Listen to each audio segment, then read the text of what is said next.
Hello YouTubers, Reloading Bench back with you once again. And what we have here is the Hero Cut inverter plasma cutter, the Cut 50 or the Cut 550 DP, which is dual purpose 110 or dual power 110, 220 volt.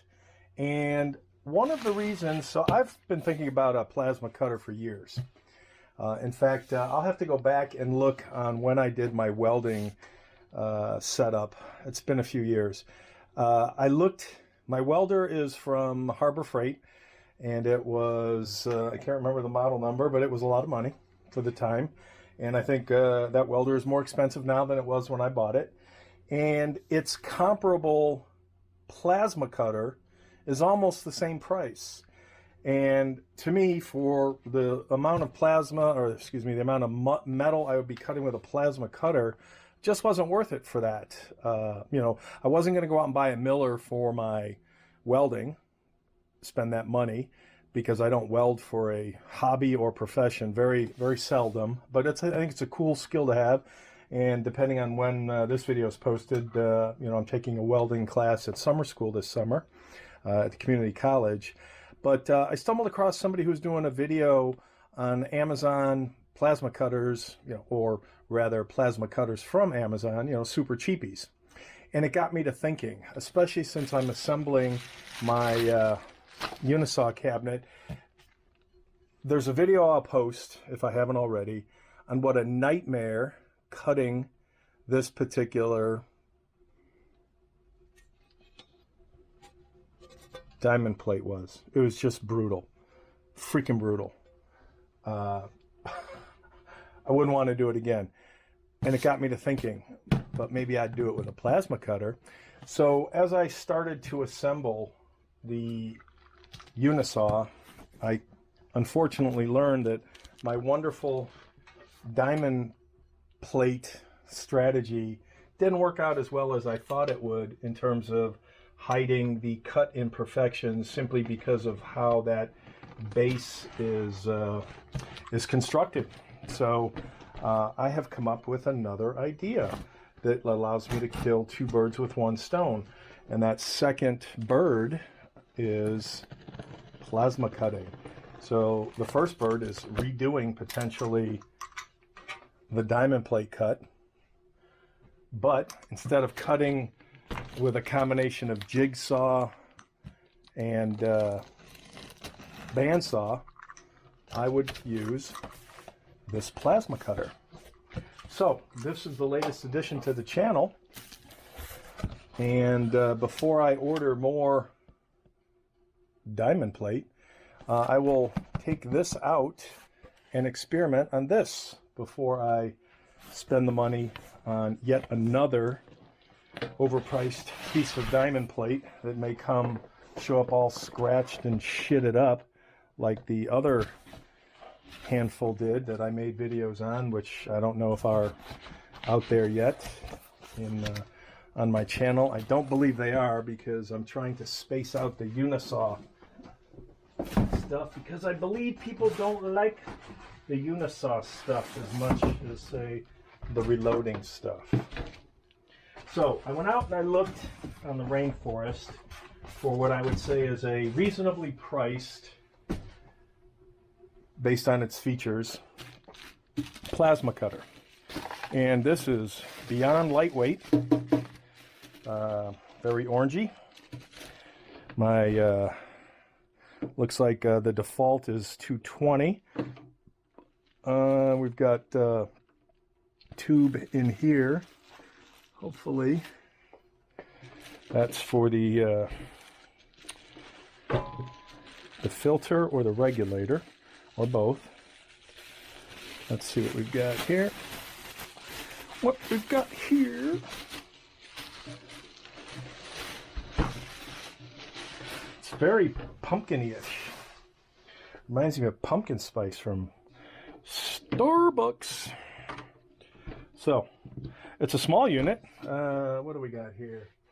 12, 14, yeah, roughly about 12 by 14, you know, 12-ish, 14-ish by 9 by 6. So not a huge unit, smaller than the welder, much lighter. This is, because it has a pilot arc, it is a no-touch. So the tip does not actually touch the metal, which is kind of cool. The version of the Harbor Freight, at least years ago, that particular one did. There's my 110 adapter. That's a big boy.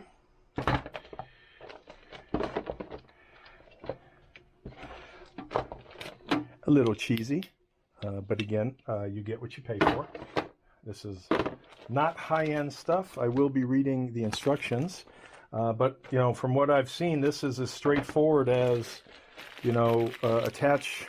This looks like it's for the filter, and obviously here is my gun with the standoff.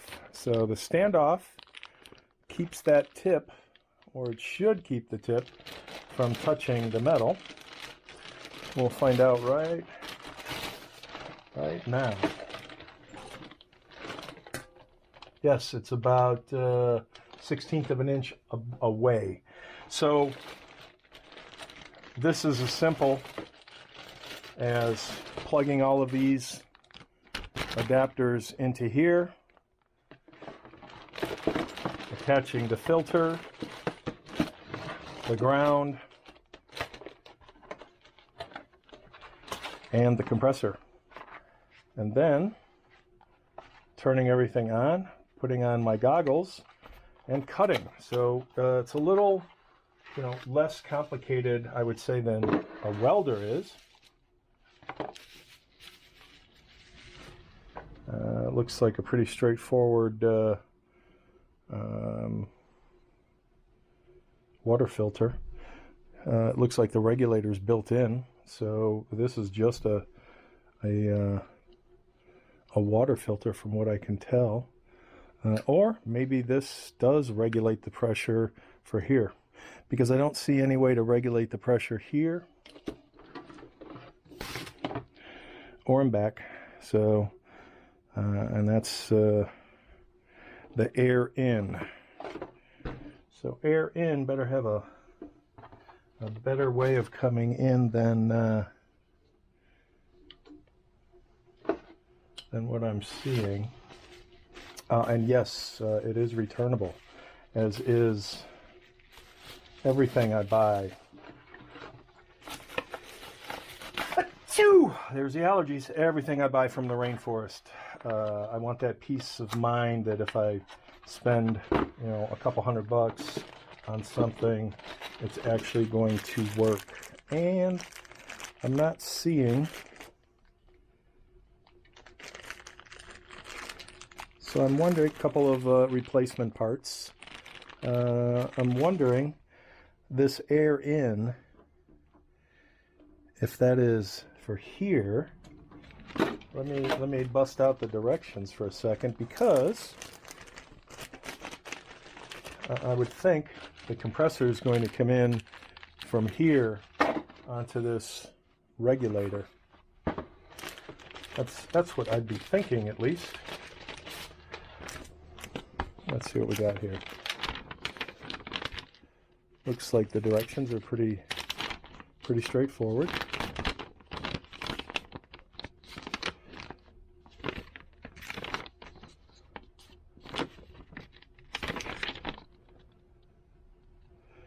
Okay, so air in is from regulator to here.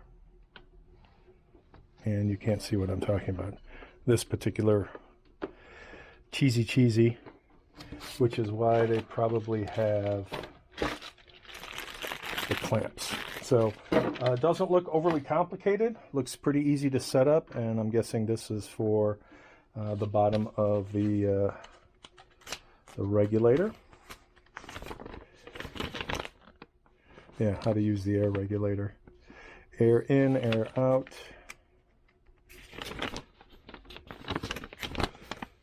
Yeah, so it looks like this goes right into the air regulator. Yeah, again, I'd want to take the case off and see what this is, how that's hooked up. if it's hooked up to some cheesy like that or what.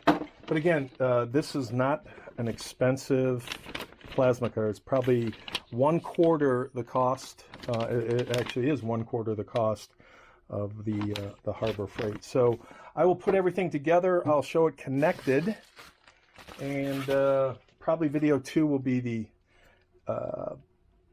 figuring out what so when I say what speeds I would be referring to, naturally everything has to touch. I'd be referring to the current, keeping it low. Oh, that's nice. And it's tactile. Oh, that's funny. Keeping it, okay. So 110 is in gray and 220 is in, all right, I'm not sure where I was at because my memory card filled up. I think I have to change my settings. I think I'm running too high. I should go back to 4.3 instead of 4K. But I was playing, I think, with the current, saying, why is the 110 gray on this side and the orange 220 on this side? You would think they'd be on the same sides, but I'll leave that alone for now. I don't know what 2T, 4T, and PT stands for. I can imagine what air and cut is, but I'm not sure, so I will be reading the directions. And the other, and I think this is kind of cute, the orange matches the orange. I've never seen orange from the rainforest. It's always been blue, so I don't know why that is. And I don't need my knife. So we've got, when I ordered this, I ordered the extra disposable, or rather consumables. That's probably a better choice of words. The extra consumables, because the last thing I needed to be doing was learning and destroying concurrently, and then running out of the tips, the standoff, all these wonderful pieces of joyful Chinesium. All right, so that goes in here. I will keep all of this in case something has to go back. But the next time you see this, it will be all connected. I don't know if we'll be ready to cut, but it will be all connected. And we'll call this one part 1 of the latest addition to the channel, and that is the plasma cutter. Later. All right, so I would call this, as soon as I plugged it in, this time I had a huge air leak. So I was trying to trace it, thinking it was coming from the compressor in. And it was actually right here. And they give you these 2 clamps. This one worked fine. This one did not. I don't care how I did whatever. I think this was actually cutting into this plastic nylon tube. So, El Junco. All right, so we will try this again. So that's the setup, and I did adjust the compressor to 30, I think it was 30 pounds. So the air and cut, obviously air means air only, cut means you're going to start cutting, you're going to have arc. 2T means 2-touch, 4T means 4-touch, and this is post-touch, kind of like a cool down kind of thing. So I will run 2-touch based on what I've read, or I shouldn't need to do anything above 2-touch. So naturally everything's touching.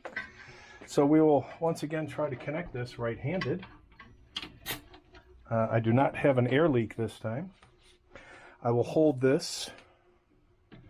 I will flick the unit on, and you'll watch. Ooh, you see a little light go tickety tick. So you'll see that I have this set to 30. Actually, it's not set right now because I'm gonna. There we go. So now you'll see that the air is set to kind of like the spray gun. You know, the air is set to 30 psi. And I'm not going to be doing any cutting at the present time.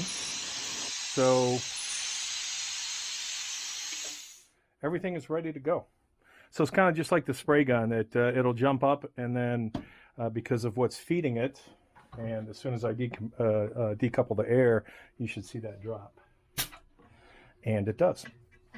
All right, so we are ready for first cut, which will not be tonight. So tonight was set up and test and get the air regulator and make sure we don't have air leaks and such. So a little bit janky, but again, you know, just like the Harbor Freight model or the Viver model, you get what you pay for. And we didn't pay a lot for this. We paid 25% of what the Harbor Freight. So what does that tell you when you're going 75% less than Harbor Freight? Scary territory. But again, you know, this should just work. I mean, it's air and